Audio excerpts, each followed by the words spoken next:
Before I share a little about myself and begin the presentation, I just want to point out if you appreciate the presentation and would like a copy of these slides, you should be able to access the link in the description section below the video. I will also make sure the very last slide of the presentation has the URL typed out. That being said, hello. My name is Joseph Dillon. I'm a former clinical therapist. I spent 16 years in the field of psychology before changing careers. Close to 14 years ago, I switched to teaching secondary education in mathematics. Now, I can honestly tell you, in my 16 years in the psych field, I don't recall ever coming across the diagnosis of dyscalculia in anyone I was working with. So, as you can tell from this title, the purpose of this presentation is to provide information about dyscalculia and to provide strategies to support a student with the diagnosis. First thing I wanted to do is make sure I was pronouncing it correctly. I should share I'm from Philadelphia, and we don't say water, we say water. So I wanted to make sure I was pronouncing it correctly. But as I went through the research, I came across multiple pronunciations: dyscalculia, dyscalculia, dyscalculia, and dyscalculia. So I highlighted this one because calculator, calculia, dyscalculia, that seemed like it would be appropriate. So I highlighted it, but if you disagree with that pronunciation, remember, I say water. Good luck getting me to change that. So what is it? Well, early on it was described as dyslexia with numbers, but that's not fair because one, it is a different disorder than dyslexia, and two, it's not just about numbers. A simple explanation, it's often called a learning disability in math, and I'm not sure that's a fair description either because I think people hear the word math and conjure up images of adding, subtracting, multiplying, dividing, etc. And again, it's not just about the numbers or the math. A more complex explanation, it's a brain disorder associated with the dysfunction of neural connections that process arithmetic awareness and numeric language. Now, I love math. I'm very good at it, but I have no problem admitting mathematicians are very bad at defining things because the definition's often hard to understand. So I'm willing to bet that definition was written by a mathematician because I'm not sure I completely understand it. So let's move beyond the definition. Let's look at some facts. Now, a lot of the research I kept coming across 1 in 10 or 10%. So it's believed, researchers and experts believe 10% of children have a learning disability. However, the National Center for Learning Disabilities believes it's more like 1 in 5. 20% of children have a learning or attention issue that will impact their ability to learn specific things and maybe be successful in school. And if, like me, you're a teacher, you've probably worked with many students at this point with the diagnosis of dyslexia or ADHD, attention deficit hyperactivity disorder. They are the most common. And again, you recall, I didn't come across the diagnosis of dyscalculia in 16 years of psychology. And back then, maybe it wasn't believed to exist or be common, but researchers are now realizing it's probably as common as dyslexia. In fact, some estimate that between 5 and 10% of children have dyscalculia. And again, they are two different diagnoses. Dyscalculia and dyslexia are definitely different disabilities. And again, it's not fair to call one with numbers and the other's letters. It's more to it. There's more to it than that. Again, it's not uncommon for a child with a diagnosis of dyscalculia to have a diagnosis of dyslexia or another disability, such as ADHD. And again, now researchers are understanding that, okay, maybe when I was in the field of psychology, I didn't come across it because researchers and testers weren't specifically testing for math or number learning disabilities. But we are now. They are now. Evaluators have specific tests just for dyscalculia. So where does it come from? Well, like many learning disabilities, there's a neurological connection, a connection with the brain. Genetically based or hereditary because it does run in families, and could be either, an issue with brain development after the child is born. Regardless, McCaskey et al. In their research, they had individuals working with number concepts and number skills. And while they were working with them, they took MRIs, brain imaging. The DD, this label here, is for developmental disability. This individual has dyscalculia. The TD for typical development. This person does not. And you can clearly see as they were working with number skills, the individual with the disability, except for right about here, has very little activity on the left side of the brain compared to the individual without. Well, the left side of the brain is believed to be our logic side. Right side more creative, left side more logic, numbers, sequencing. So very limited activity indicates possible difficulty with mathematics. Critical skills for math are visual spatial manipulation of information, executive function skills of sequencing. Here we go, left side of the brain. Working memory difficulties, inferential reasoning, short and long term memory skills.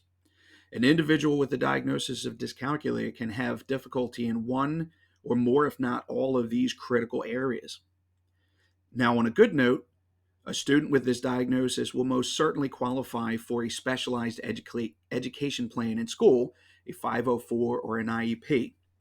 Please keep in mind the purpose of this presentation is not to explain what each one of those are or how a student will get tested, but I promise at the end of the video I will give you websites, resources to organizations that can provide not only more details about dyscalculia, but other disabilities, about 504s versus IEPs, about getting tested, etc. So let's take a look at what to look for in a preschool aged child. They'll have difficulty learning to count. And even if they learn to count, they'll have difficulty counting if they don't start from the number one. For example, if you ask them to start from 5, they would have difficulty saying 5, 6, 7, 8. They'll have difficulty recognizing symbols. For example, this is the symbol meaning 4. And even if they recognize the symbols, the more similar they are, the more easily they're confused. Like 6 and 9 are basically the same, just flipped upside down. 3 and 8 are very similar. It's just the 3 is not closed right here where the 8 is. They'll write numbers upside down or backwards. Maybe confuse numbers that sound similar, like 7, 11. They'll have difficulty making connection to real life situations. For example, having 2 apples can be represented as 2 apples. But remember, I said it's not just about numbers. Individuals with dyscalculia can have trouble sorting items or classifying objects or items based solely on their size or their shape. Again, that's a spatial issue. Even in school-age children, they could still have difficulty counting, especially if it's numbers other than 1, 2, 4, 6, 8, 3, 6, 9, 12, or counting backwards. They'll easily confuse symbols, especially you look here, the plus sign and the division symbol are very, very close. They may still rely on fingers to count or need a calculator to perform even basic operations. They may have difficulty converting from verbal to written. For example, maybe the math teacher tells them we're going to work on the less than or greater than, and they may have difficulty identifying the symbol. Difficulty with multi-step problems or activities. Here's another one, again, not just about the numbers, lining things up. Because in math, we always line things up either horizontally or vertically in order to do the problem. But having difficulty lining up is going to set up for a difficult time to solve the problem. They may require more time to process and complete math, any math operation. They'll obviously face anxiety when dealing with numbers in math, and in extreme cases, it can lead to phobias with respect to numbers or math. All right, now I know this was about strategies for helping children, but I just wanted to add this slide because individuals with dyscalculia that don't get the skills, the strategies they need to help them be successful with math and with numbers later in life will still have difficulty applying math concepts to real life, like creating a budget or measuring or following measurements, such as a recipe, reading maps, charts, or graphs. But again, beyond numbers, have poor orientation to their surrounding, just difficulty identifying how close or far they are from an object. This leads to poor driving skills because of the difficulty not just with calculating distance, but calculating or estimating speed. Difficulty solving problems with more than one approach. So later in life, there may be one way I solved this problem, it didn't work, so the problem can't be solved. But in math teachers are constantly saying there's more than one way to solve a problem. difficulty telling time on an analog clock, or making and keeping schedules. And again, not just numbers, but trouble remembering simple or basic facts, but again, especially when numbers are involved. So, what can a teacher do to help? Well, when introducing a new concept or lesson, one of the first things that should be done is review what a student already knows about a prior skill, especially if that skill is connected to the new concept. And something to keep in mind here, this is not just about students with learning disability. This is important for any teacher, especially a math teacher. If you're teaching a new concept, make sure you review the skills the students should already have that are connected to the new concept. My favorite on the screen here is self-talk. I'm gonna psych out on you a little bit here. Self-talk is not just great for helping you work through a math problem, but it's great for helping you reduce stress or for anxiety. But as a math teacher, every class I've ever taught, at one time or another, I've asked my students the following. Have you ever been working on a homework problem and you feel like you have no clue? You're staring at it for 15, 20 minutes and just no idea where to start. And you finally give in and you call your mom or your dad, brother or sister, you call someone over and you start reading them the problem. And as soon as you start reading the problem out loud, your brain says, wait, never mind, I got it. And then you tell your mom or dad, never mind, I just figured it out. Almost every single time, most of the students say, oh, yeah, I've done that many times. Self talk. Here's what I tell my students: self talk is not just important to do inside your head. If you can self talk and you can do it out loud, even better. And here's why. When we talk to ourselves in our head, we are using certain brain pathways. And if it's math, maybe math related brain pathways. But to talk out loud, you now have to move your lips. Your mouth has to move. You have to form words. Yet a different brain pathway or pathways involved. You're now also speaking out loud so you can hear yourself. So you just engaged your hearing, different brain pathways. And the other thing I tell my students is don't just read the problem out loud. Once you're done reading the problem, then explain, oh, what is it looking for? What does the problem want you to find? Because by using your own words, by changing it to your own words and explaining what it means, you're firing up yet even more pathways. Remember those MRIs. There was both MRIs had activity on the right side. One had very little activity on the left side. The more of your brain pathways you can fire up, the better for solving any problem. Okay, I'm out of psych mode. Here we go. Let students write out charts or draw sketches. Here's another thing I say constantly in math. When in doubt, draw a picture. Use lined or graph paper or maybe a straight edge or ruler to help line up the numbers, the symbols, the problems. Give students a list of formulas involved. Give students a list of the steps if it's a multi-step problem. Maybe allow them to use both during assessments. Use manipulatives like coins, blocks, and puzzles. Keep your examples concrete and connect them to real life. Every year, early in the school year, I try to find out the interests of all my students. And I don't always use the problems from the textbooks. I'll often create my own problems and do so by connecting them to interests of the students in the class to keep engagement. Check in frequently. Here's another one. It does not just involve students with learning disabilities.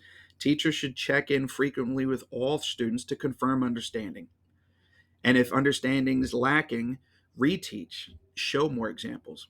Allow the use of graphic organizers to not just break down multi-step problems, but to help teach organization and order, sequencing.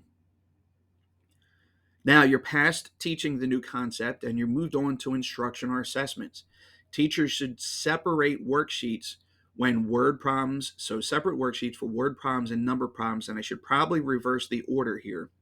Because anytime I teach a new concept, I'll spend a full class, if not two full class periods, just doing the number problems to confirm understanding of the actual number problems before bringing in the word problems. Because now you're adding a new component. You have to be able to read and decipher what the problem's asking. In fact, most of you might have heard me say word problems and maybe your brain cringed a little bit. Keep them separate. Highlight or circle keywords. Allow the use of calculators, which I do in all of my courses. Allow for extra time on any assignment, but especially if it's an assessment, a quiz, or a test. Give step-by-step instruction and have the students repeat them to confirm understanding. Provide charts of math facts or multiplication tables. Again, use visual aids or manipulatives. When providing a rubric to describe the elements of an assignment, don't just provide the rubric, but make sure it's easy to understand. Again, no math definitions. Provide an extra piece of paper or something to block out most of the worksheet to help students focus on one problem at a time. Or something I started doing a few years ago, break the worksheet down into sections. In fact, I break it down. I have a separate box now for each problem to help students focus on one problem at a time. And by all means, give more space. If you're like me and you recall seeing some of these worksheets that a teacher will use, one side, so single-sided page, but 30 problems on one side of the page. That's overwhelming for me to look at, let alone wondering what it would do for my students, or worse, a student with dyscalculia. So add more space, break it up. Now, how can someone help outside of the classroom? Parents, family members, even professionals. Well, keep allowing the use of fingers for counting. Get easy to operate calculators and allow the use of them. Now, you'll see I have two different images over here. This first one, I really like this. So maybe for preschool age child or early school age child, first, second, third grade, this calculator is fantastic for a couple reasons. One, it's hard to tell from the picture, but it's more the size of a small adding machine. These numbers are all really big. So if there's a dexterity issue or fine motor skill issue, these large buttons are great. If there's a perceptual or a visual issue, this is a very large screen. You can see big font, big numbers, and it's solar based. So you never have to replace the calculators. Over here, you can see the 4 basic operations, an equal button, and just a few others. Now, this calculator certainly looks more confusing, but hopefully, now I should say, I don't recommend this type of scientific calculator until at least middle school, 7th or 8th grade. However, hopefully by the time a student with dyscalculia or any disability gets to this calculator, they've had practice with a basic calculator, because as you can see, the basic buttons are all in different colors down here. And these buttons here, what I like about this calculator is not only is it solar again, so no replacing batteries, but it has all the functions they need to get them through pre-algebra, all the way through calculus if they end up taking it in later in high school. Okay, back to my list. Playing math games, and please I don't just mean throwing a bunch of math problems at them, actual math games. There are so many computer-based, free, online, math-related games. Can't recommend that enough. Extra practice on math skills. So this is math skills, math drills, etc., but at home. Educate yourself and then teach someone with the disorder. So there have been many times I've had parents ask me, wait, how do you do this problem? So they can then help their son or daughter at home with the homework. Now, this one's pricey, but it's beneficial. Hire an experienced tutor. And by experienced, I mean somebody with a teaching background, somebody that has had experience working with individuals with learning disabilities. So again, pricey, but effective. Teach ways to deal with anxiety again. Individuals with a learning disability experience anxiety learning new things. So having ways to deal with that anxiety, beneficial. Avoid creating a stigma. Try to be positive, not negative, with respect to the learning disability. Having a learning disability, it's something you have, but it does not define the individual. So avoid creating a stigma. And always praise the efforts of all hard work, even if the answer is not always correct. So here I have 3 videos, and for the sake of the length of this presentation, I'm not going to show them, but I'll give a quick description. As you can tell from the title here, this is Dr. Daniel Ansari. He's a professor and Canada Research Chair for Western University. This video is about 4 minutes long, and he goes on to provide details about dyscalculia and symptoms. These 2 over here are more inspirational, or they were for me anyway. Savannah Trevino Casillas At this point, this video, I believe, was shot in 2017, so she's probably already graduated from the University of Arizona.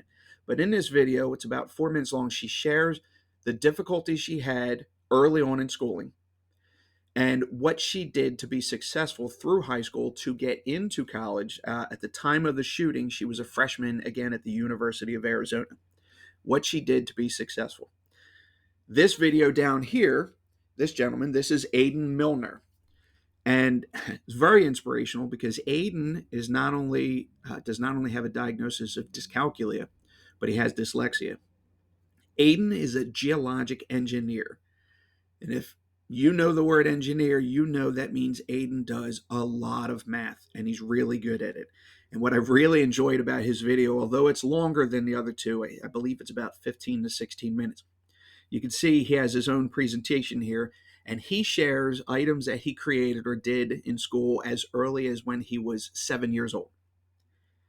And then talks about things he did, strategies he used in order to get better through his regular schooling, his high school years, his college and grad years, and he even shares later things that he has created now as a geologic engineer.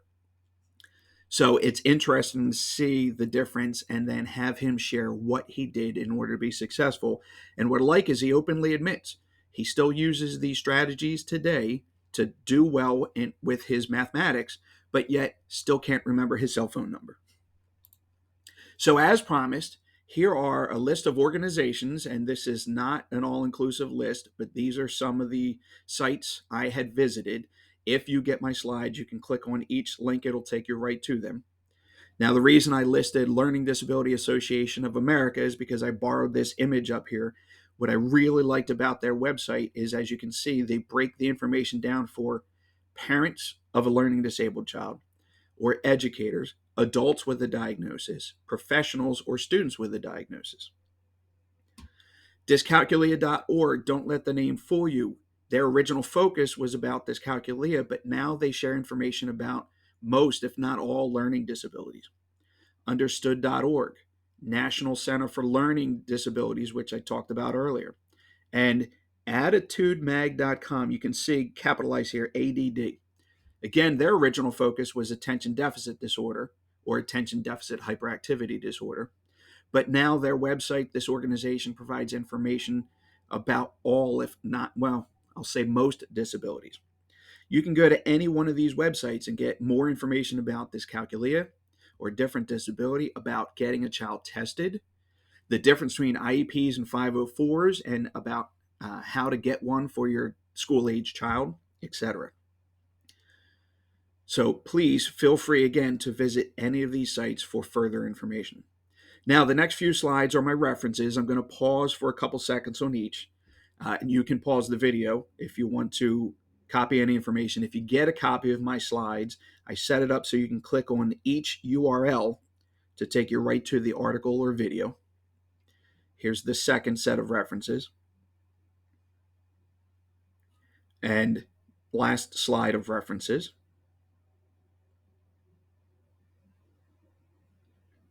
And last but not least, as promised, so here's the URL to a copy of my slides. Again, if you can't access it in the description screen below the video, you can write it down, type it into a search engine, and get a copy of these slides. Thank you for watching.